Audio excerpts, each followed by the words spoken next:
pessoas. É nossa obrigação, é o nosso dever, é a nossa vontade. Melhorou, mas eu quero mais. Você tá vendo que tem mais policiais nas ruas. É onde eles têm que estar mesmo, cada vez mais.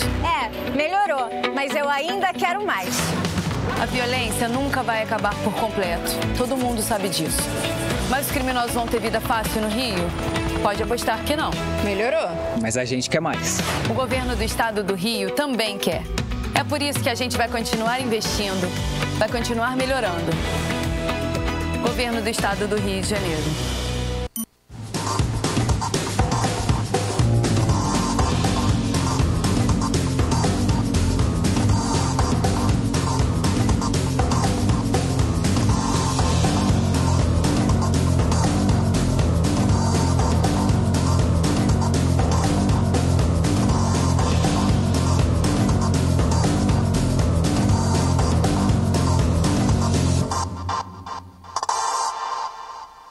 Um bom jornal tem que ser direto, tem que ser direito.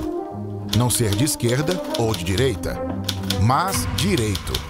É ter coragem de informar a verdade e não impor a sua verdade. É respeitar a inteligência do leitor e vontade do eleitor. Correio da Manhã, um jornal que há 122 anos tem a coragem de ser direto e direito. Em uma banca perto de você.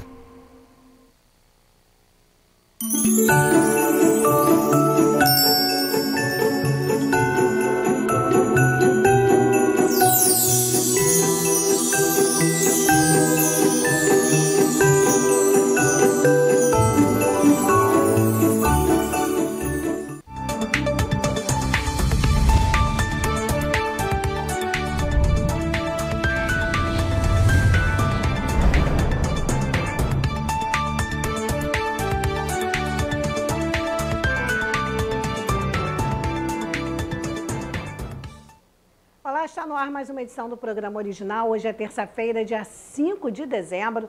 Desde já, muito obrigada pela audiência, pelo carinho de sempre, dos telespectadores e também dos internautas. Vamos que vamos, mais um mês começando. E você vai ver nesta edição o quadro Perguntar Não Ofende, trazendo resposta para os internautas. E mais, crianças da igreja perseguida e o amor que cuida.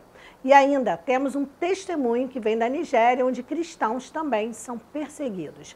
Veja também a realidade da igreja perseguida e dos povos não alcançados nos países onde o evangelho não é permitido. E terça-feira aqui do programa original, é Dia de Mulheres de Fé. Hoje recebo a irmã Jennifer Lopes. É já, depois do intervalo.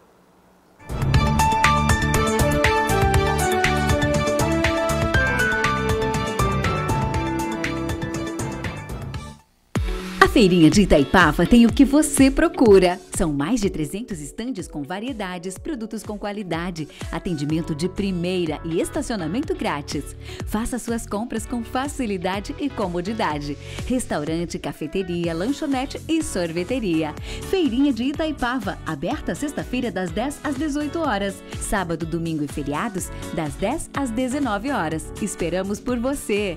Rodovia BR-040, quilômetro 63, Itaipava. Um bom jornal tem que ser direto, tem que ser direito. Não ser de esquerda ou de direita, mas direito.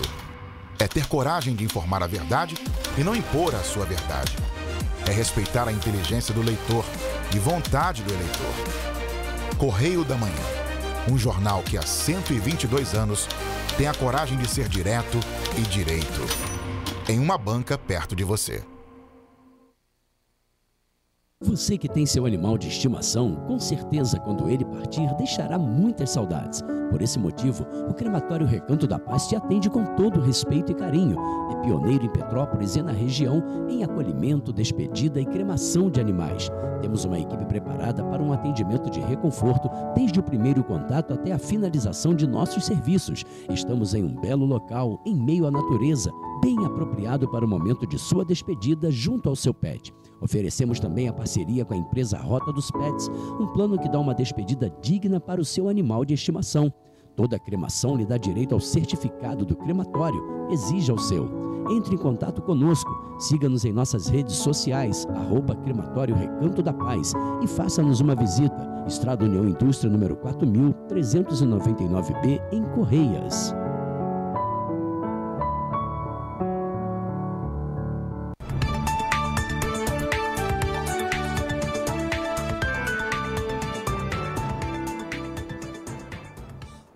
Vamos começar a edição de hoje com o quadro Perguntar Não Ofende. E a pergunta dos internautas é: qual a importância da ceia do Senhor? Quem nos responde é o pastor Vinícius Jordão.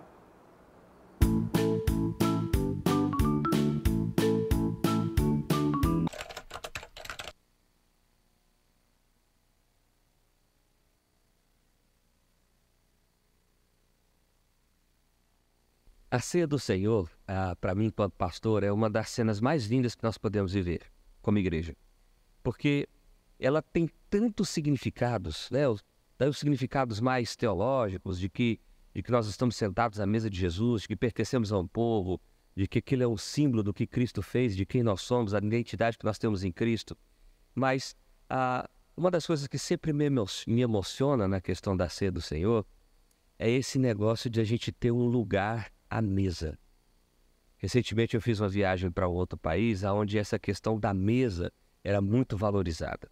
Então a anfitriã da casa nos dizia aonde nós sentaríamos. A anfitriã serviu todos os pratos que foram servidos ali e fez isso com tanta alegria, fez isso com tanta presteza. E eu me senti tão acolhido, eu me senti tão parte, apesar de não fazer parte daquela casa, daquela família. E eu acho que é isso que Jesus faz conosco. Quando nós participamos da mesa, em primeiro lugar, ele nos dá um lugar esse que nós não merecemos, lugar esse que nós não temos direito de estar. Mas ele nos deu esse lugar, ele nos fez assentar a esta mesa, expressão de maior comunhão e intimidade com Deus. Isso traz para mim um senso de identidade, de quem eu sou. Isso traz para mim um senso de pertencimento. Isso traz a mim um senso de acolhimento. Olha quantas coisas que são trazidas como convicção ao meu coração. Mas não só isso. Jesus é o anfitrião dessa mesa. Ele nos serve e ele nos serviu com a entrega de quem ele é, morrendo pelos nossos pecados, ressignificando quem nós somos, trazendo vida enquanto estávamos mortos. E ele estabeleceu esse rito para que a gente vivesse todos os dias hoje, para que a gente pudesse lembrar desse significado e se apropriar dessa realidade. Então, para mim, a ceia ela tem um significado maravilhoso, é extremamente essencial, e eu costumo dizer na igreja que pastoreio que é a maneira da gente tornar o amor de Deus palpável, experimentável, isso fazer parte dos nossos olhos, dos nossos sentidos. Então, a ceia é simplesmente espetacular. Toda semana mostramos irmãos em Cristo Jesus que são perseguidos por confessarem sua fé. Isso mesmo, confessarem sua fé cristã, sua fé em Jesus. Hoje vamos mostrar crianças da igreja perseguida e também a parte boa, né? O amor que cuida. Meu pai nos deixou. Minha mãe não sabia mais como cuidar de nós. Nós ainda tínhamos nossos familiares, mas um dia eles também nos deixaram. Eles descobriram que somos cristãos e ficaram bravos com a minha mãe. Eles falaram que por nós seguirmos a Jesus, não éramos mais da família. Tivemos que sair de casa. E não podíamos mais nem ir ao nosso vilarejo. Minha mãe chorava muito e eu fiquei com muito medo. Mas minha mãe sempre me dizia que Jesus nunca nos deixaria. Nós acabamos indo morar em outro vilarejo. Não temos água nem eletricidade. Minha mãe tentou achar um emprego para comprar comida para nós.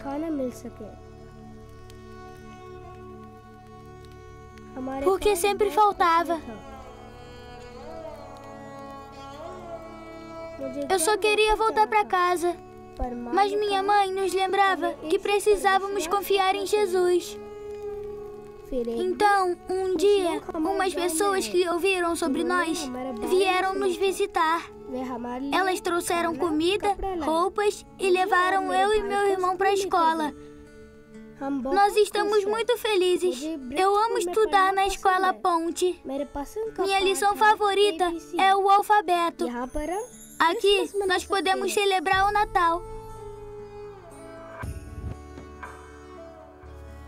E temos amigos novamente. Minha mãe não sabe o que acontecerá conosco, mas ela quer que nós continuemos a aprender sobre Jesus. Ela diz que o amor dele dura para sempre. Eu amo Jesus porque ele me ama.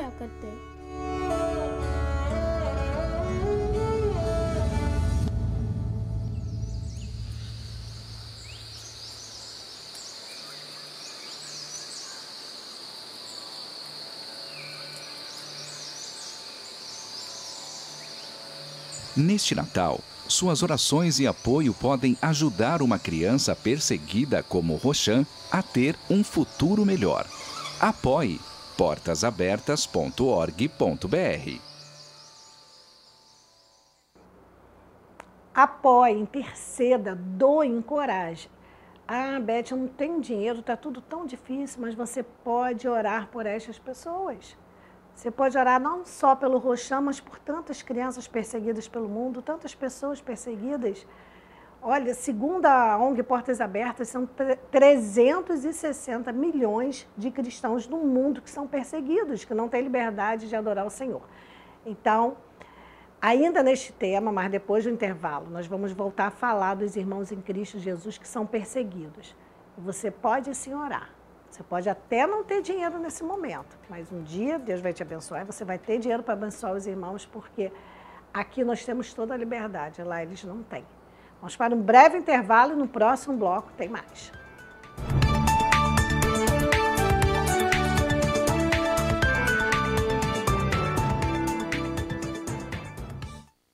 A Feirinha de Itaipava tem o que você procura. São mais de 300 estandes com variedades, produtos com qualidade, atendimento de primeira e estacionamento grátis. Faça suas compras com facilidade e comodidade. Restaurante, cafeteria, lanchonete e sorveteria. Feirinha de Itaipava, aberta sexta-feira das 10 às 18 horas. Sábado, domingo e feriados, das 10 às 19 horas. Esperamos por você. Rodovia BR-040, quilômetro 63, Itaipava. Olá pessoal, quem fala é o vereador Ingo Ramos, vereador aqui de Petrópolis. Estou passando aqui hoje para desejar a todos vocês um Feliz Natal, com muita saúde, muita paz, muita união entre as famílias. E que nós nunca esqueçamos o verdadeiro sentido do Natal, o nascimento de Jesus Cristo. Independente da sua religião, que você possa curtir sua família, respeitar o próximo. Esse é o grande legado do Natal. E também, aproveitando, queria desejar a todos nós um feliz 2024 com muitas perspectivas para nós petapolitanos. Um grande abraço a todos.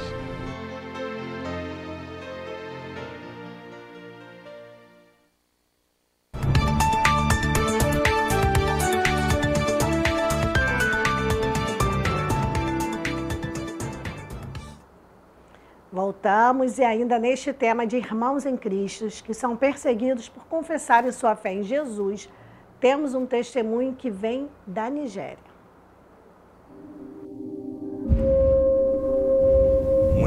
Nós vimos quando eles arrombaram as portas da igreja, enquanto o fogo consumia nosso vilarejo inteiro. Como as pessoas voltariam à vida normal depois de ficarem sem teto?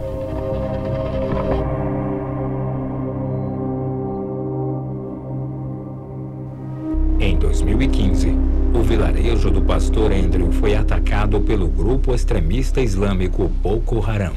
Após o ataque, a comunidade cristã perdeu a esperança e muitos fugiram da região. Muitas crianças perderam seus pais. Elas estavam perdidas e sozinhas nas florestas e tinham que se virar. A perseguição era tanta que eu não conseguia imaginar como voltaríamos a nos reunir para adorar a Deus na igreja novamente. Na época do ataque, a minha oração pelos membros da igreja era que Deus fortalecesse a fé deles. Eu tive experiência anterior com o ataque dos extremistas, então eu acompanhava os membros e os encorajava a voltar para a igreja e reconstruir suas casas. Nós precisamos pensar muito sobre onde reabriríamos para louvar a Deus. Então, eu conversei com alguns membros da igreja e nós trouxemos todo o cimento e algumas varas para levantar um templo de adoração.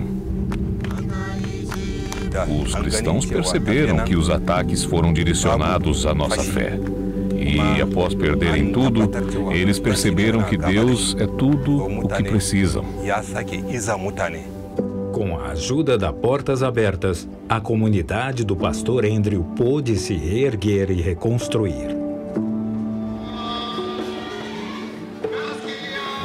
Vocês trouxeram não só comida, mas também cura, com treinamentos para lidarmos com o trauma.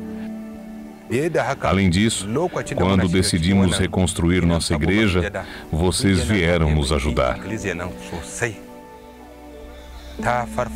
Vocês fortaleceram a igreja e os membros que tinham perdido completamente a esperança.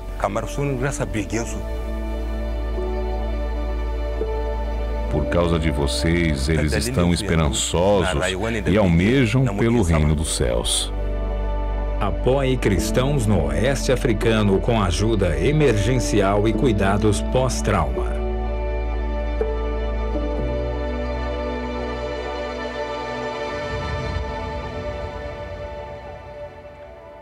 Bem, e agora vamos acompanhar um relato da missionária Ariadna de Oliveira, que fala sobre a realidade da igreja perseguida e dos povos não alcançados nos países onde o evangelho não é permitido. Eu assisti e confesso que é impactante.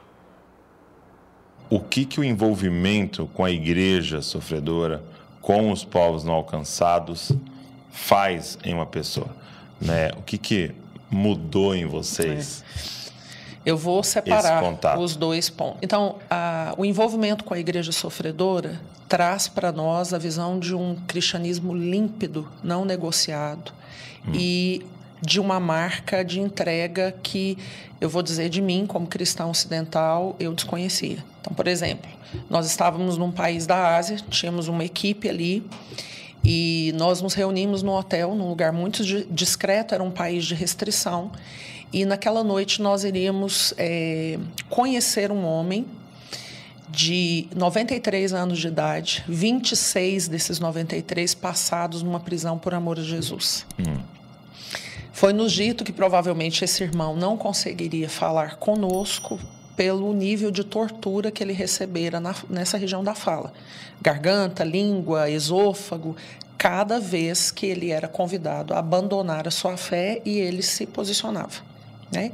Então, eu costumo dizer, Douglas, que quando ele vem com a sua esposa, 93 anos, era um homem fisicamente comprometido, né?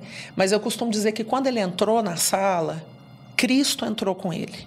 E nós fomos encharcados pela presença do Cristo. Ele não precisava falar nada? Nada. Mas ele se colocou de pé e por quase 2 horas ele compartilhou conosco esse evangelho espetacular, sem citar suas prisões, sem citar suas perseguições, sem citar as suas torturas. Ele colocou Jesus no centro. Sabe aquele cristocentrismo ali que a gente estava tocando no Cristo que ele estava falando. Né? Então foi um momento assim, foi um momento muito marcante. Ele dividiu a minha visão de cristianismo, né? E no ano seguinte, quando nós voltamos, Jesus já tinha levado o nosso irmão para casa. E aí nós nos encontramos com a viúva. E a viúva dele então veio relatando que quando ele fez 20 anos de prisão, dos 26 anos consecutivos, uma cova de 1 metro por 1 metro foi aberta, longe da luz solar. E por causa da forma que esse irmão pronunciava o seu amor por Jesus, ele levou um tipo de correção, sendo colocado de joelhos nessa cova e sendo mantido naquela mesma posição por 6 meses. Então, as fezes eram retiradas quando se tornava insuportável E de forma recorrente ele recebia água, alimento e a oportunidade de ser livre desde que ele retrocedesse no que ele proclamava, né? Então foi mantido 6 meses ali, e quando ele foi retirado da cova, ele havia desaprendido a andar. Os membros inferiores tinham sofrido, né, com aquela posição contínua, e o filho, que ele não via há 20 anos, recebeu autorização para ver o pai, como uma forma também de fazer com que a igreja que perseverava desse um passo para trás. Então o filho veria a condição do pai, voltaria para a igreja e diria: gente, não vale a pena. Não vale a pena. Né? Só que o menino tinha 6 anos quando o pai fora preso. Agora era um homem de 26. Quando ele chega, a viúva nos conta que a situação financeira deles era tão precária que o menino teve que se vestir com roupas da mãe para ir encontrar o pai. Então, quando ele chega, é essa cena que ele encontra. O pai está ali em terra, pigmentação da pele comprometida por ausência da luz solar, né? E aí, no ímpeto, o menino cai do lado dele e fala: pai, nega. Depois o senhor conserta com Jesus. Num primeiro momento, o pai não vai reconhecer que se trata do filho, são 20 anos de distância. Quando ele entende ser o filho, ela nos narra que ele ergue a cabeça e responde ao conselho do filho assim: ó, sim, eu amo a mensagem da cruz. Até morrer, eu a vou proclamar. Levarei eu também minha cruz, até por uma coroa trocar.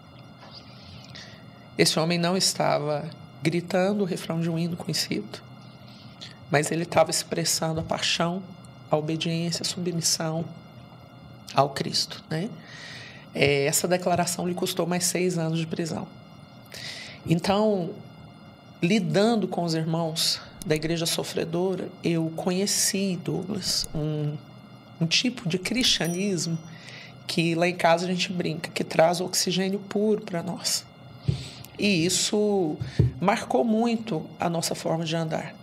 Então, de forma recorrente, meu amor e eu temos sempre aquele cuidado de estarmos envolvidos com esse tipo de cristianismo para modelar o nosso, né?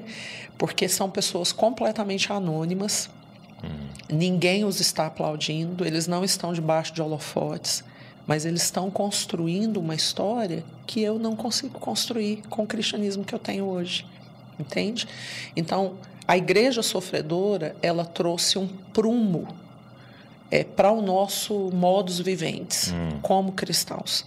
E isso nos provocou para entender que talvez nós não tenhamos a honra de sermos mártires por amor ao nosso Cristo, mas que nós precisamos ser maturados no processo de desenvolver uma mentalidade de martírio, acatando as pequenas mortes que ele nos convida todos os dias. Exatamente. Então, a igreja sofredora teve esse ponto em nós. Já os povos não alcançados, que hoje totalizam cerca de 3 bilhões de pessoas na Terra que não tiveram acesso ao cristianismo, ao evangelho, e hoje nós temos uma estatística que a cada 24 horas, 120 mil pessoas morrem sem ouvir a palavra de Deus. Então, olhar para essa realidade nos remeteu muito ao que um poeta disse e cantou. E ele disse: eu vi o coração de Deus. E o coração de Deus é uma chaga aberta. Então, nós temos um Deus por quem nós somos apaixonados e que o coração dele está latejando. E lateja para que o filho dele seja distribuído a todo homem na terra. Você vai lembrar quando a multidão que tinha visto a multiplicação aproxima de Jesus e pergunta para Jesus assim: qual é a obra de Deus? Fala para nós qual é a obra de Deus. A palavra ali é ergon, que significa causa, aquilo com que eu estou sendo gasto. Com o que Deus está envolvido? Jesus responde: a obra de Deus é essa, que conheçais o Filho. Né? Então, os povos não alcançados trouxeram para nós um dilatar do senso de responsabilidade. Eu amo esse judeu, eu vou me casar com ele, mas enquanto o casamento não acontece, existe uma ferida aberta no coração de Deus.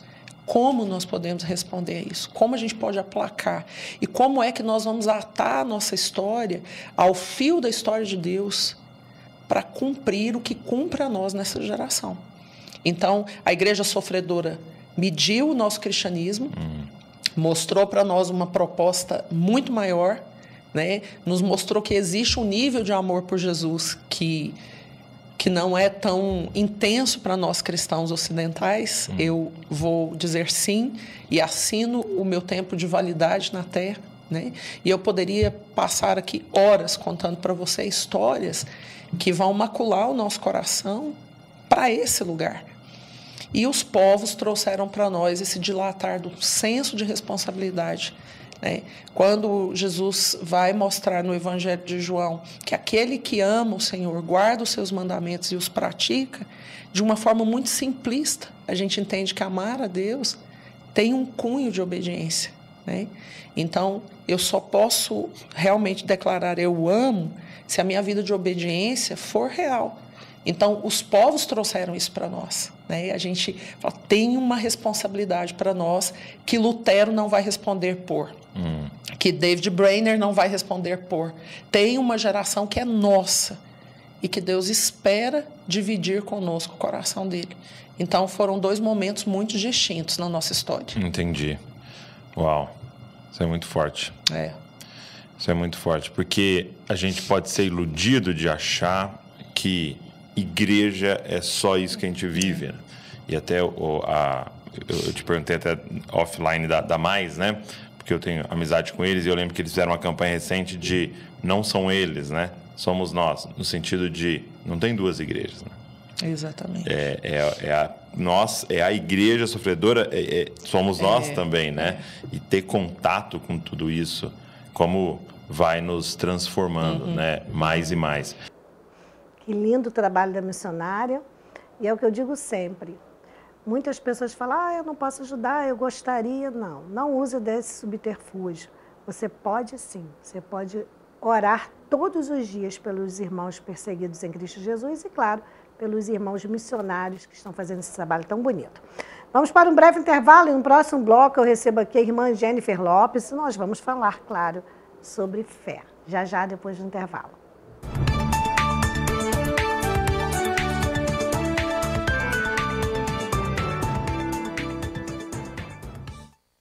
A Feirinha de Itaipava tem o que você procura. São mais de 300 estandes com variedades, produtos com qualidade, atendimento de primeira e estacionamento grátis.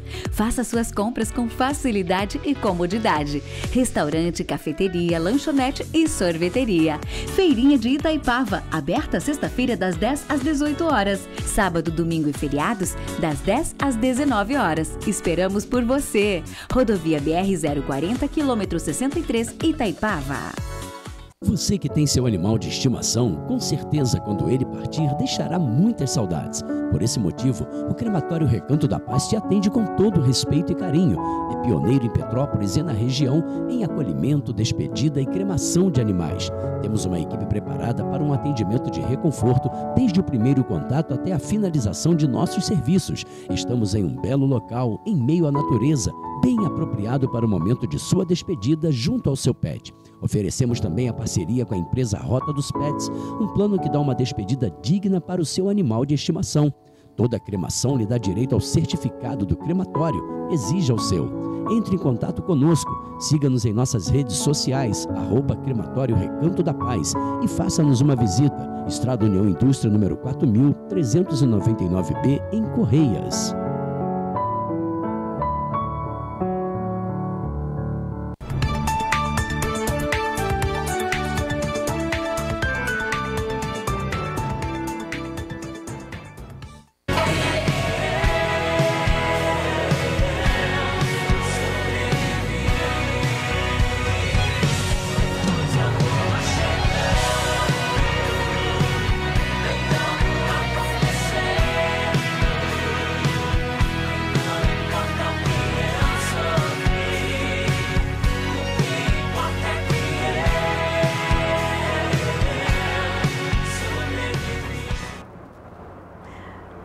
Bem, e agora, obviamente, nós vamos falar de fé. Eu recebo a irmã Jennifer Lopes. Muito obrigada por ter vindo, Obrigada, a paz do Senhor. Paz do Senhor. Irmã, fica à vontade, o que o Senhor colocou no seu coração, uma palavra, um versículo, um testemunho, louvor, Amém. não importa. Agora a gente vai deixar o Espírito Santo agir, porque tem muitas pessoas que têm sido edificadas com esse quadro Mulheres de Fé, e hoje não vai ser diferente. Amém, eu creio, assim eu creio. Eu quero agradecer pela essa oportunidade, né? Agradecer ao nosso Senhor que nos proporciona essas oportunidades. A minha congregação de Correias, as nossas irmãs da Alfadep, dos jovens, ao meu pastor Joel, né? A irmã Sirlene, que estariam nos assistindo nesse momento. Eu quero agradecer a todos, mandar um beijo a todos da minha congregação. E eu quero, hoje vinha muito latente ao meu coração acerca do meu testemunho, né? Nós temos passado por algumas congregações e o Senhor tem me permitido nesses últimos dias falar muito sobre a minha história, né? Quem é Jennifer e tudo que eu vivi. Eu tenho percebido que através disso muitas mulheres têm se identificado com o meu testemunho, né?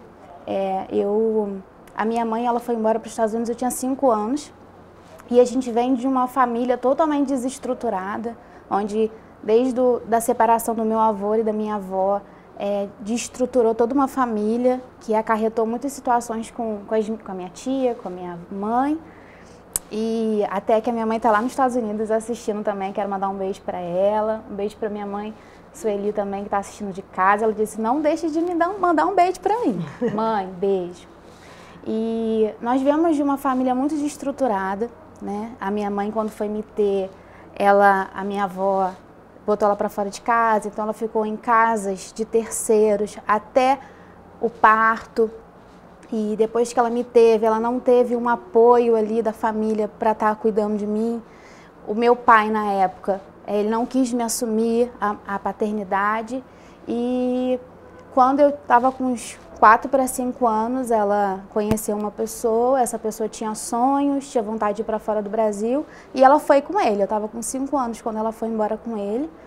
Eu fiquei aqui e passei por 3 casas diferentes que não eram a minha, né?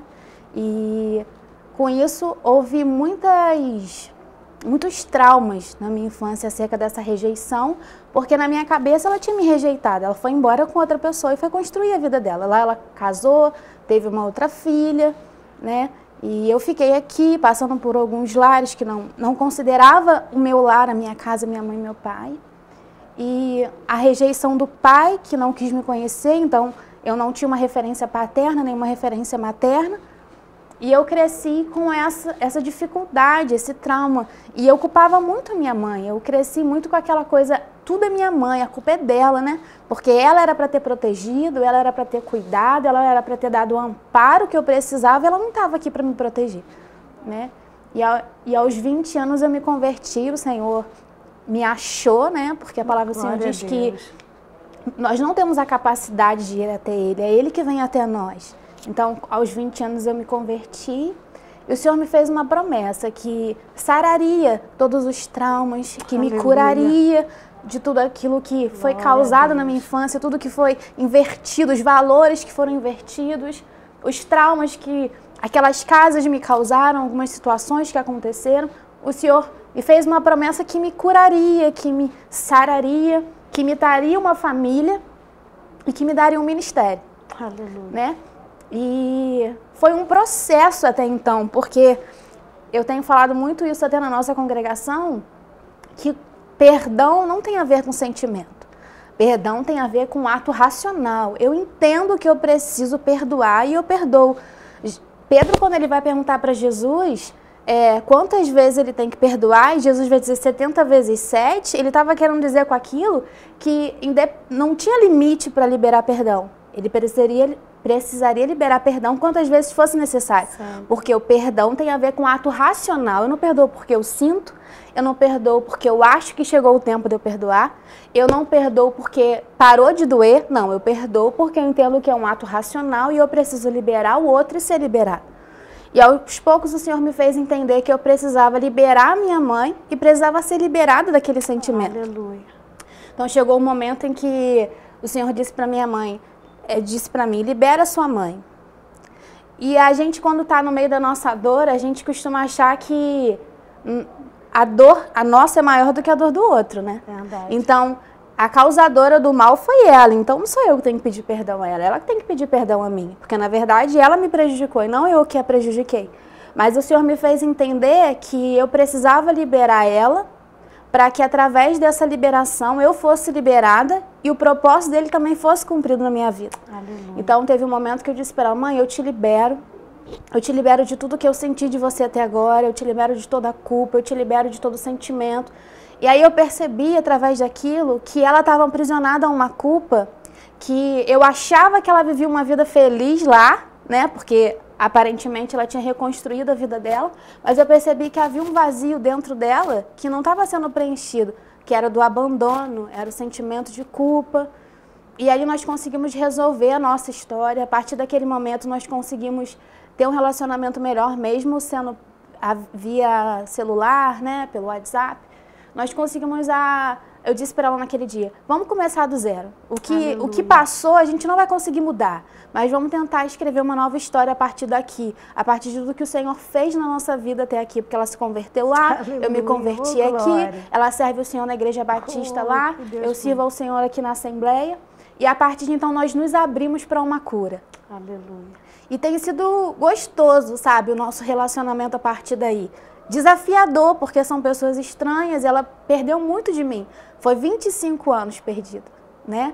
Ela não viu meu casamento, ela não viu os meus filhos nascerem, né? E foram 25 anos nisso. E nós buscávamos a Deus por esse reencontro, nós queríamos viver esse reencontro, aleluia, poder se abraçar. Eu dizia para o Senhor assim, Senhor, não permita que o Senhor volte antes de eu sentir o cheiro dela. Que eu sei que na glória nós vamos ser salvos, mas o que passou, passou. E eu quero viver a experiência de sentir o cheiro dela. Passou algum tempo, nós estávamos na expectativa do papel dela sair, que ela estava em legal lá há 25 anos. E como eu tenho uma irmã de 23 anos, ela estava legalizando a minha mãe, mas o papel estava demorando muito por causa da pandemia e tal. Sim. E aí, um dia desses, agora em outubro, nós estávamos na casa da minha sogra e aí a campainha tocou. Eu achei estranha a movimentação da casa, eu e meu esposo chegamos lá sem saber de nada. Quando a campainha tocou, nós fomos ver, era ela. Meu Deus, ô glória! Depois de 25 anos, ela bateu glória, na minha porta, sem reservas, meu Deus, desejando viver um novo da parte de Deus. E aí nós nos abraçamos, choramos, fizemos um culto de ação de graças em Correias. Foi um culto muito emocionante. E ali, ela passou 15 dias na minha casa. E ela disse assim, filha, parece que eu nunca saí daqui. Aleluia. Nós conseguimos resgatar um relacionamento, sabe, Beth? Que só o Senhor faz isso. Só Deus. Só o Senhor conseguiu trazer essa cura por completo, sabe? Hoje existe a saudade. Ela foi embora e eu fiquei com saudade. Nós estamos vivendo a saudade. Mas a dor do abandono, a dor da culpa, isso foi superado. Só Jesus mesmo. E por que eu trouxe isso nesse dia? Por que eu estou expondo a minha história? Porque eu sei que esse canal que você abriu é para que traga novamente mulheres a cura.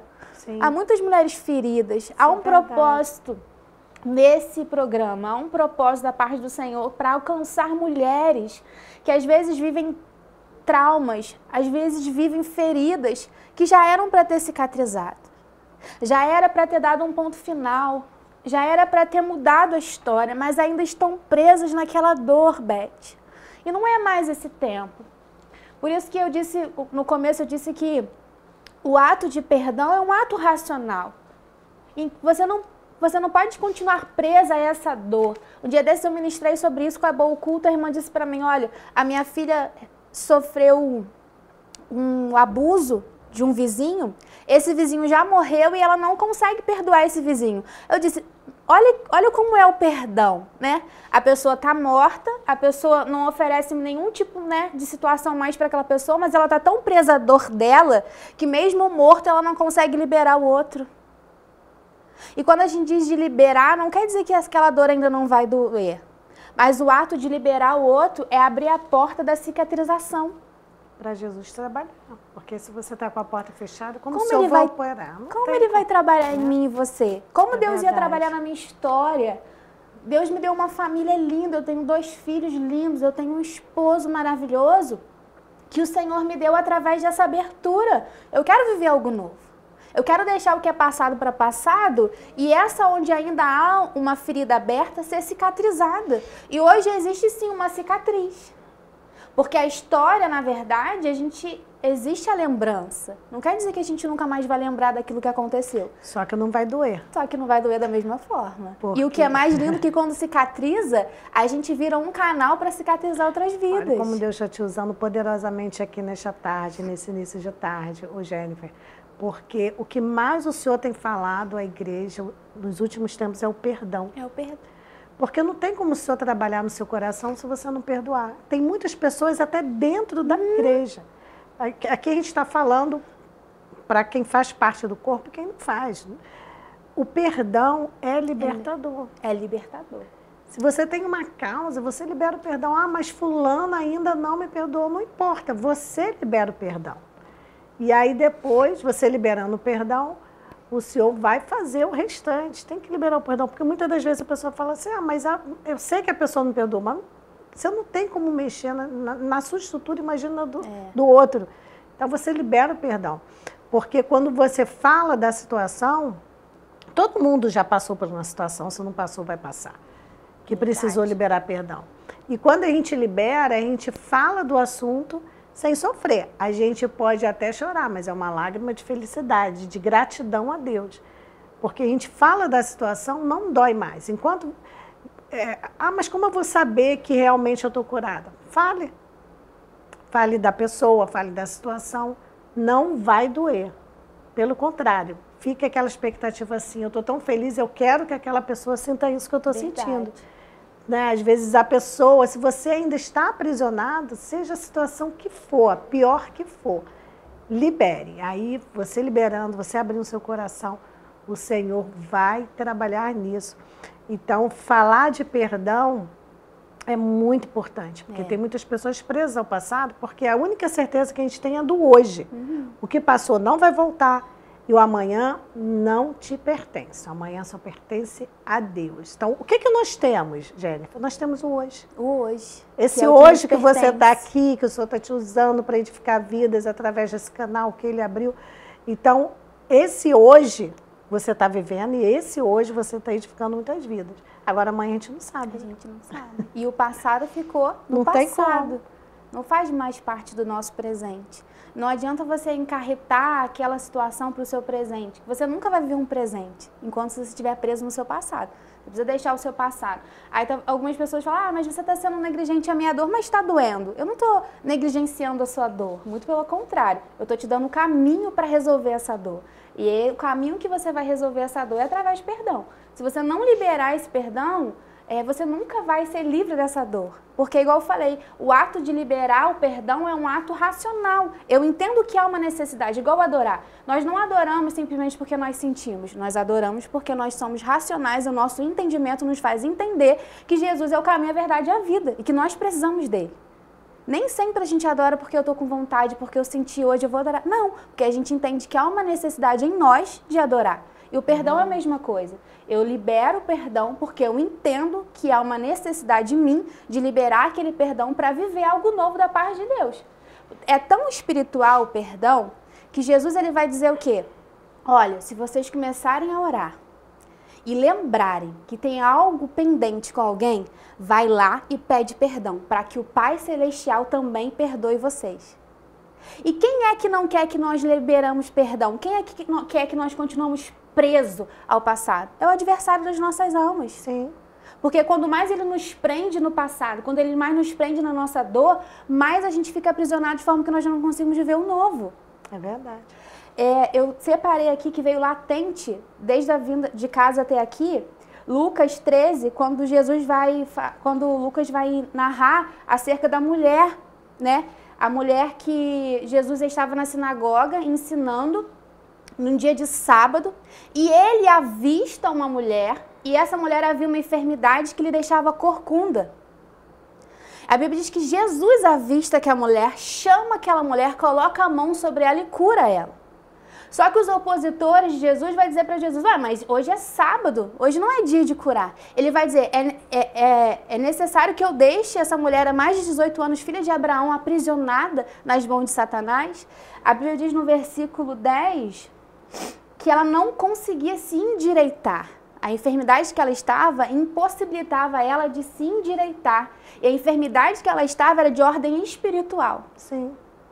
Ou seja, a adversária estava aprisionando ela de tal forma que ela não conseguia enxergar nada além do chão.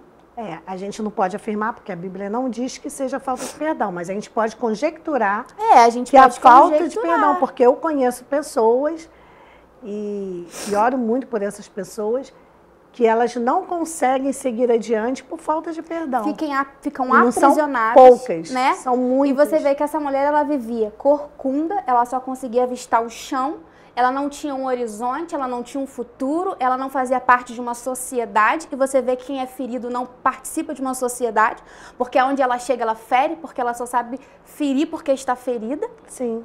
E ela fica aprisionada naquela dor.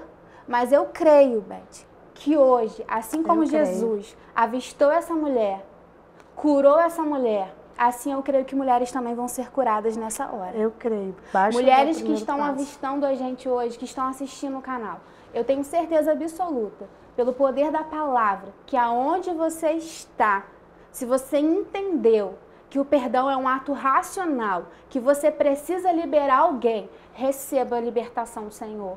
Comece a olhar adiante, a avistar um novo horizonte, coisas novas o Senhor tem preparado para você e para sua casa. Porque quando nós somos liberados, a nossa casa recebe vitória, a nossa família recebe vitória, o meio que nós estamos inseridos recebe vitória, porque a gente vira um novo horizonte, a alegria do Senhor começa a manifestar sobre a nossa vida. E aonde tinha rancor, aonde havia bloqueio, aonde havia dor, se abre para dar amor, para doar alegria, para ser feliz. E todos são contagiados com a nossa... Porque o inimigo quer nos prender no passado para que soframos, para que a gente não consiga seguir adiante, né? É uma prisão, só que a gente não enxerga. É uma prisão espiritual, mas que a gente não uma prisão. Que tá vivendo aqui. E as pessoas sempre, o inimigo coloca assim na cabeça delas. Não, mas você não... Fulano está falando isso porque não sabe o que você passou. A gente vê testemunhos aqui maravilhosos, como o seu, né, que realmente foi uma infância muito difícil. Qual a criança que quer que a mãe vá embora e que fique passando de um lar a outro? É muito complicado. Mas Jesus fez na sua vida e pode fazer na sua também. Porque, assim, você falando, me veio tantas pessoas que eu já ouvi relatos. Irmã Beth, mas você não sabe o que eu passei. Eu não sei, eu nem preciso saber. Mas Jesus sabe. Jesus é a solução, Jesus é a cura. Olha, eu peço até perdão de antemão. Eu não quero magoar os amigos, porque eu tenho muitos amigos psicólogos, né? Homens e mulheres psicólogos, mas não adianta. A terapia é bom, ajuda, às vezes é necessário, mas quem vai curar de verdade é Jesus. Não adianta. E é um trabalho em conjunto. Por que eu digo isso? Porque eu vivi a parte do liberar e ser liberada. E agora eu estou vivendo a parte de estar trabalhando numa terapia, os traumas que foram causados que... Justamente, por isso que eu falei. É importante. É importante. Até porque eu tenho muitos amigos que vão falar, né? Poxa, é importante. É importante. Claro que a gente tem que entender que Jesus vai fazer a maior parte, né? Ele que vai abrir esse caminho, nos trazer esse entendimento do que a gente precisa. Mas hoje, através da terapia, eu estou conseguindo trabalhar os meus traumas, né? Que foram muitos traumas no decorrer. Por que hoje eu faço terapia? Porque eu quero ser uma mãe melhor, porque eu quero ser uma esposa melhor, porque eu não quero ficar o tempo todo trazendo para a vida da minha filha aquilo que eu vivi, porque quando a gente não tem uma orientação espiritual, emocional e a parte também psicóloga, muitas das vezes a gente, no meio que a gente está inserido, aquilo que foi feito em nós, a gente automaticamente, inconsciente, a gente vai projetando nas outras pessoas. Mas se você vai só ao psicólogo, não tem Jesus... Não tem Jesus. Aquela ferida, ela pode ser disfarçada. Isso aí. Mas nunca totalmente Eu sei porque eu conheço muitos casos. Gente, eu tiro por mim. Antes de eu conhecer Jesus, eu fingia que perdoava. Tratava as pessoas bem, que eu não gostava. Né? Eu sempre fui assim, uma pessoa tranquila, educada, tratava bem, mas por dentro estava mágoa. Porque era uma coisa social, né? Então, social, você está tudo bem. E quando você abre o coração para Jesus, quando ele chega, quando você fala assim, né, faz morada aqui, Espírito Santo, não tem espaço para raiva. Não tem espaço. E nem para orgulho, né? Nem para orgulho. Porque perdão também tem muito a ver com orgulho. Tem muitas pessoas orgulhosas, né? Porque a bem verdade é que quando a gente está ferido, a gente só enxerga a nossa dor, né? E a gente não vê tudo que está por trás disso. Eu vou dizer por mim. Nesse processo todo que eu vi o abandono da minha mãe, mas eu não vi o cuidado de Deus através das outras pessoas que estavam cuidando de mim. Sim. A minha madrinha, que é minha mãe de criação, ela, quando as filhas dela estavam adolescentes, ela começou a juntar roupinha. Ela me conta isso até hoje. Ela tinha uma cama-baú e ela ficava guardando roupinha e fralda. E as pessoas dizem, mas por que você está guardando isso? Ela dizia, porque eu ainda vou criar uma criança, ainda vou pegar uma criança para criar. Glória. E aí, quem parou na casa dela e que ela criou? Olha que coisa linda. Antes de houver o abandono, Deus já estava preparando uma pessoa com amor suficiente para cuidar de mim como filha. Então, a gente vê muito a dor, é tão latente a nossa dor que a gente não consegue enxergar em volta. Mas só tem aquela dor, Deus não estava cuidando, Deus não usou outro meio, outro recurso, você só enxerga aquela dor. Você está tão preso àquilo, e às vezes tem muito a ver com o nosso orgulho, às vezes a gente está tão preso que o outro nos feriu, que o outro fez, a gente não percebe que às vezes aquele que te feriu está tão ferido quanto você, né? Ou está sofrendo igual a minha mãe. Eu fiquei tão presa à minha dor que eu não percebi, Beth, que ela também sofria, que ela já tinha tentado um suicídio, que ela estava em um processo de depressão muito profunda. Eu não percebia que ela não conseguia dar o amor para minha irmã porque ela não estava me dando amor. Toda vez que ela acariciava minha irmã, ela lembrava que tinha uma filha abandonada no Brasil. Eu não conseguia perceber isso, Beth, porque eu estava presa à minha dor. Então eu não vi o lado dela, eu só vi o meu lado. Eu estava tão presa à minha dor que eu sofria aquele abandono e eu esqueci de ver que eu estava como José no Egito. Deus preparava cada situação e cada pessoa para cuidar de mim. Nenhum momento eu fui totalmente desamparada. Eu fui sim, pelo pai e pela mãe. Mas a responsabilidade que era deles, Deus tomou por si. E fez com que cada casa que eu passasse havia um cuidado. Cada lugar que eu ia havia um cuidado. Eu lembro que aos 12 anos, eu vivia numa casa muito conturbada e eu preferia ficar na rua do que dentro de casa. E morei em Correios nesse período, então eu ficava muito na praça de Correios. Eu comecei a me envolver com um grupinho que usava drogas, que bebia. E eu ficava ali com eles para não ter que voltar para casa, porque o ambiente que eu estava vivendo era um ambiente muito ruim. Então eu preferia ficar na rua do que voltar para casa. E eu sempre via eles saindo da praça e indo para um cantinho para, né, usar. Aí, um dia eu estava tão no meu auge de irritação, de rebeldia, que eu disse assim para eles, eu vou com vocês, eu quero provar, eu quero experimentar. E um deles botou a mão dentro do meu rosto e disse assim para mim, você não vai, você vai ficar aqui. Ó, Deus cuidando. Então, é os mínimos detalhes que você vê que Deus disse assim, não, você é separada. Aleluia. Você não vai provar. Eu lembro que as pessoas falavam, essa daí vai virar uma prostituta, essa daí vai aparecer grávida com os 15 anos, vocês vão ver. Eu me casei, tive a honra de me casar. Eu noivei, casei, fui ter os meus filhos depois do meu casamento. Na minha família ninguém havia casado ainda, eu fui a primeira a casar. Aleluia. Então tu vê que Deus estava cuidando tanto de mim que através da minha história eu poderia mesmo ter virado uma usuária de drogas, entrado para o meio da prostituição. Né? Eu poderia estar totalmente destruída, mas olha como é que o Senhor estava cuidando. Então, é muito fácil olhar o meu abandono, né? A minha mãe e meu pai não me aceitaram, mas e o cuidado que Deus teve comigo até o presente momento, para que eu estivesse aqui no seu programa, para que eu pudesse falar para outras mulheres, para que eu fizesse com que essas mulheres abrissem o horizonte delas e percebessem que por mais que existe uma dor, mas existe também um cuidado por trás disso. Que lindo. E que a sua dor pode muito bem fazer com que você viva novos tempos com o Senhor e através da sua cura, você cure outras mulheres através do seu testemunho. Eu creio que esse tempo que nós estamos vivendo, Beth, é um tempo que o Senhor está levantando mulheres, um exército de mulheres. Nós precisamos nos levantar na presença do Senhor. Precisamos fazer um ID, resgatar mulheres que não têm o mesmo acesso que nós temos ao Senhor, não têm o mesmo momento que nós temos com o Senhor e que através das nossas vidas essas mulheres vão ser alcançadas. Aleluia, glória a Deus, eu creio. Eu queria ficar a tarde inteira aqui falando, porque são temas abençoados, perdão, maternidade, amor, tudo que vem de Jesus, mas nosso tempo já acabou. É muito rápido, a gente começa a falar do Senhor muito rápido. É verdade. Né, Jenny? Verdade. Olha, que Deus abençoe você, a sua Amém. Família, seu esposo, seus filhos, até a sua última geração. Amém. Eu recebo, que Deus em nome de continue Jesus. cuidando, cuide do Amém. seu ministério. Amém. Que a presença do Espírito Santo seja cada vez mais forte na sua vida. Que Nome Ele de te Jesus. encha mais e mais para você levar, e não só esse testemunho, mas tantas coisas boas que tem na sua vida. Muito Obrigada por essa oportunidade. Muito obrigada. Bem, já acabou. Eu agradeço também ao senhor essa rica oportunidade de estar aqui nesse quadro. E a gente volta amanhã, se assim o senhor permitir. Até lá.